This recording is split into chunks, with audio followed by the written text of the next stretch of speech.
নমস্কার, আমি অদিতি। শুরু করছি কলকাতা টিভির নতুন অনুষ্ঠান অদিতির সঙ্গে সাদা কালো। যেমনটা রোজ করে থাকি, একটা বিষয়ের অবতারণা আর সেই বিষয়কে নিয়ে অন্তত দুটো ভিন্ন মতামত এনে হাজির করা, যাতে আপনারা আপনার মতটাকে সানিয়ে নিতে পারেন, আবার আপনার বিরুদ্ধ মতটাকেও শুনে নিতে পারেন। শুরু করব আজকের বিষয়, যে লড়তে চায় সে যেন আগে যুদ্ধ করার মাসুলটা গুনে নেয়। তবে তার আগে নেব ছোট্ট একটা বিরতি। ইতিমধ্যে আপনারা জেনে ফেলেছেন, যে লড়তে চায় সে যেন আগে যুদ্ধ করার মাসুলটা গুনে নেয়। এই কথাটি অভিষেক বন্দ্যোপাধ্যায় তার এক্স সাবেক টুইটার অ্যাকাউন্টে লিখেছেন এবং তারপর থেকে এর বিটুইন দ্য লাইন্স নিয়ে একেবারে চুলচেরা বিশ্লেষণ চলছে। কেন চলবে না? তিনি এখনো তৃণমূলের অঘোষিত নাম্বার 2। তিনি এখনো সংসদে বা দিল্লিতে জাতীয় মঞ্চে তৃণমূলের প্রথম মুখ। তিনি এখনো দলের সর্বভারতীয় সম্পাদক এবং সব থেকে বড় কথা হলো, বেশ কিছুদিন ধরেই এক খবর হাওয়ায় ভাসছে, পিসি ভাইপোর নাকি মস্ত ঝামেলা লেগেছে। আসলে মিডিয়ার সনসনিখেজ অত্যন্ত রোমাঞ্চকর কিছু না হলে চলে না, টিআরপি তুলতে হবে। কেন? আরে কারণ তাই দেখেই আসে বিজ্ঞাপন, আর সেই বিজ্ঞাপনের ওপর নির্ভর করে চ্যানেলের আমদানি। অতএব টিআরপি তুলতে না পারলে মাইনেতে কোপ পড়বে। পাপি পেট কা সওয়াল হ্যায়। কাজেই সদ্য কন্যা হারানো মাকে অনায়াসে এক ঝাঁক সাংবাদিক ঘিরে ধরে প্রশ্ন করতেই পারেন, আপনার মেয়ের এই দুর্ঘটনার জন্য আপনি কাকে দায়ী করছেন? উনি যদি বলেন রাজ্য সরকারকে, তাহলে কেল্লাফাতে সেই চ্যানেলের যারা তারপর থেকে 5 দিন নাওয়া খাওয়া ছেড়ে কেন মমতা ব্যানার্জিকে গ্রেপ্তার করা হবে না সেই আলোচনাতে ডেকে আনবেন কলকাতা বিশ্ববিদ্যালয়ের রাষ্ট্রবিজ্ঞানের অধ্যাপককে, যিনি পাঞ্চজন্য থেকে 5 ফোড়ন সব বিষয়ে মতামত দিয়ে থাকেন। বা যদি সেই সন্তান হারা মা বলেন যে আমি তো কিছুই জানি না, আমাকে তো কেউ কিছুই জানায়নি, তাহলেও চলবে। দেখেছেন, দেখুন, সন্তান হারা মাকে অন্ধকারে রেখেই সব দেহের সৎকার হয়ে গেল। নিরেন পক্ষে সেই মায়ের চোখ দিয়ে খানিক অশ্রুপাত হলেও চলবে। এই বাংলার মায়েদের চোখের জল শুকোচ্ছে না। এ এক অদ্ভুত অবস্থা। সেই মিডিয়া, সংবাদ মাধ্যম পেয়ে গেছে এক কোটেশন, যে লড়তে চায় সে যেন আগে যুদ্ধ করার মাসুলটা গুনে নেয়। তাহলে তো পিসি ভাইপোর লেগে যান নারদ নারদ।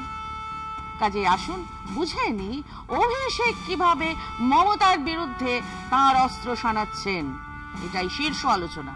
প্রাইম টাইমে কলতলায় একজন আধা তৃণমূল, বাকিরা আর যাই হন না কেন তৃণমূল বিরোধী তো বটেই। ঘন্টা বাজে, শেষ হয় কলতলার আলোচনা। জানা কি যায় অভিষেক কেন এই কথা বলেছেন? জানা যায় না।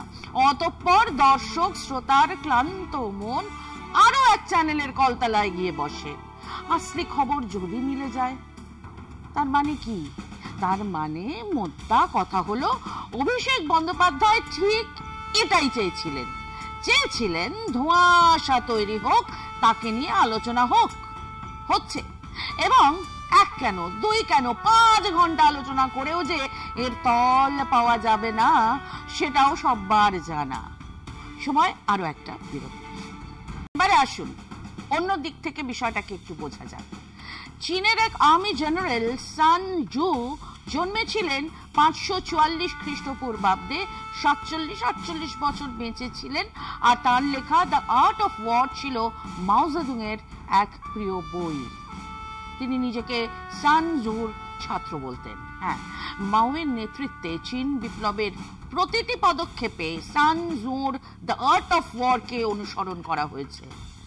তো সেই হেন মাওয়ের গুরু সান জুর বেশ কিছু কথার একটা ছোট্ট লাইন অভিষেক বন্দ্যোপাধ্যায় পোস্ট করেছেন। কেন করেছেন তা তো উনিই জানেন, কিন্তু আসুন ওই কোটেশনের পুরোটা জেনে নি। অন্তত সান জু কেন এই কথাগুলো বলেছিলেন তা জানার চেষ্টা করি, যা সম্ভবত অভিষেক ব্যানার্জির চিন্তা ভাবনার কিছু হদিশ দিতে পারবে। সান জু বলেছেন, 1, দ্রুত গতির রথ আর বড় রথ, তার উপরে যোদ্ধা, অস্ত্র টুকিটাকি নিয়ে সে এক বিরাট খরচ, সেই জমানার হিসেব 1 আউন্স রূপো প্রতিদিন, তবে 1 লক্ষ যোদ্ধার এক টিম তৈরি হবে।